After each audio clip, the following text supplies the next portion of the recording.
السلام علیکم. میرا نام محمد ابو بکر ہے. میں نے اس سے پہلے bachelor of science in accounting and finance کیا اور ابھی میں جامعۃ الرشید کلیۃ الشریعہ سال سوم کا طالب علم ہوں. میرا سوال یہ ہے کہ ماڈرن فلاسفی میں جس طرح ہم دیکھتے ہیں کہ جب کلرجی مین شپ سے لوگ باہر نکلے اور اسکیپٹسزم کے بارے میں سوچنا شروع کیا، جب اس چیز کو انہوں نے سوچنا شروع کیا تب انہوں نے دنیا میں ترقی شروع کی ہے.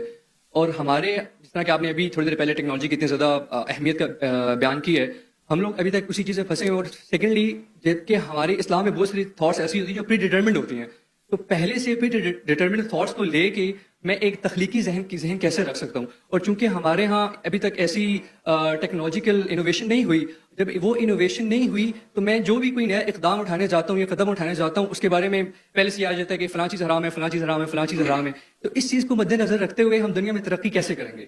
میں صاحب کا اچھا سوال ہے. وہ کہہ رہے کہ جب ہم ٹیکنالوجی کا استعمال کرتے ہم دیکھتے ہیں کہ کتنی ترقی کرتے، لیکن جب نئی جدید ٹیکنالوجی کا استعمال کرتے فتوے لگتے حرام ہے، صحیح ہے، نہیں ہے، غلط ہے. اگر آپ دیکھیں گے سائنٹیفک ہسٹری کو، جو 8th سینچری 9th سینچری 8ویں صدی 9ویں صدی ویسٹرنرز کہتے تھے ڈارک ایجز، مطلب اندھیرا کا دور.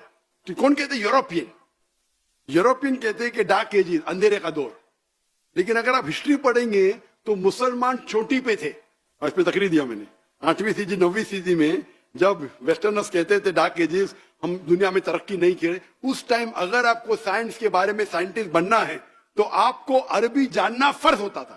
تو کئی غیر مسلم سائنس کی تحقیق کرنے کے لیے عربی سیکھتے تھے. اور آپ اگر جائیں گے اور میری پوری تقریر سنیں گے تو father of chemistry, who is the father of chemistry? کون ہے؟ گیبر ویسٹرن نام جابر ابن حیان.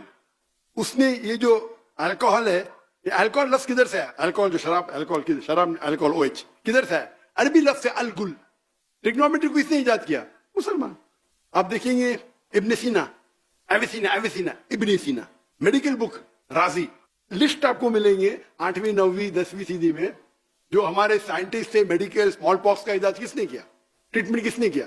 بکس، قانون، ڈاکٹر کے لیے قانون کی 2 والیوم جو تھے وہ آپ کو پڑھنا ہی چاہیے ڈاکٹر بننے کے لیے. لیکن ابھی کیا ہو گیا؟ ہم ترقی نہیں کرے. کیوں؟ پہلے ہم قرآن اور حدیث کے قریب تھے. جب قرآن اور حدیث کے قریب تھے ہم دنیا کے چوٹی پہ تھے. تعداد میں کم تھے، ابھی تعداد میں تو زیادہ ہے. 25%، 2 بلین. جھاگ کی طرح، اللہ کے رسول کہتے ہیں جھاگ کی طرح. کیا فائدہ؟ لوگ جھپٹنے کے لیے ٹھہرے. کیونکہ ہم قرآن اور حدیث کو دور جائیں، جتنا دور جائیں گے اتنا ہم دنیا میں بھی نیچے جائیں گے. تو اگر ہم قرآن پہ اور ریسرچ کریں اور وہ علماء کی بات مانے جو صحیح ہے بنسبت حرام حرام ثبوت ہونا چاہیے، ہم شریعہ کو فالو کرنا چاہیے، جو علماء فتویٰ دیتے اسے ماننا چاہیے. لیکن کوئی بھی صحیح علماء کبھی بھی ٹیکنالوجی سے آپ کو روکے گا نہیں. صحیح علماء کبھی نہیں روکیں گا. اگر کچھ غلط ہے روکے گا. ربا غلط ہے، ربا کے بنا دھندا نہیں کرتے تو بیوقوف لوگ جو بولتے. جتنے ٹاپ 500 ورلڈ کی companies all are debt free ہے، ٹاپ کمپنیز.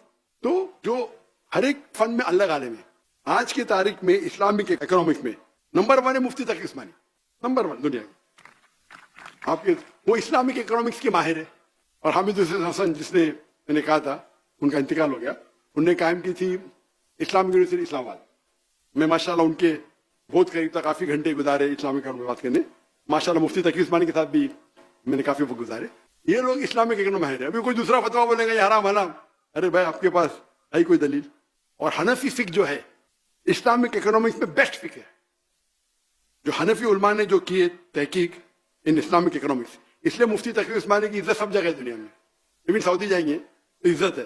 یہ سچ ہے بھائی، میں کبھی ڈرتا نہیں سچ بات کر رہا. کیوں میں ان کو پریس کیا؟ چاروں ائمہ کی عزت کرتا ہوں میں. تو ہمیں یہ دیکھنا چاہیے. لیکن ایک بات میں کہوں گا نہیں ہو کہ پاکستان میں اور اسلام میں ہونا چاہیے. مفتی تقی عثمانی صاحب ہے ادھر، لیکن ملیشیا میں ابھی ملیشیا کمپٹیشن نہیں ہو رہا تو آپ بولے واپس سے ویڈیو وائرل رہے گا.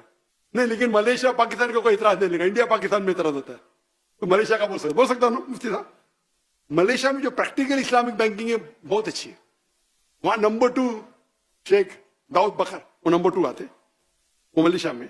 لیکن پریکٹیکل اسلامک بینکنگ جو ملیشیا میں وہ اور عام ہے. یہاں میں پوچھ رہا تھا، کون کہہ رہا تھا 23%، کون اسلامک بینکر کہہ رہا تھا کہ 23%، وہ بھی اچھی بات ہے. 23% of the banking is Islamic banking. Malaysia میں اور زیادہ تعداد ہے. حالانکہ ملیشیا میں 63% مسلمان ہیں تو وہاں کم ہونا چاہیے نا. وہاں غیر مسلم بھی اسلامک بینکنگ کرتے. تو یہ مسلمان 95-97% مسلم ہے پاکستان میں.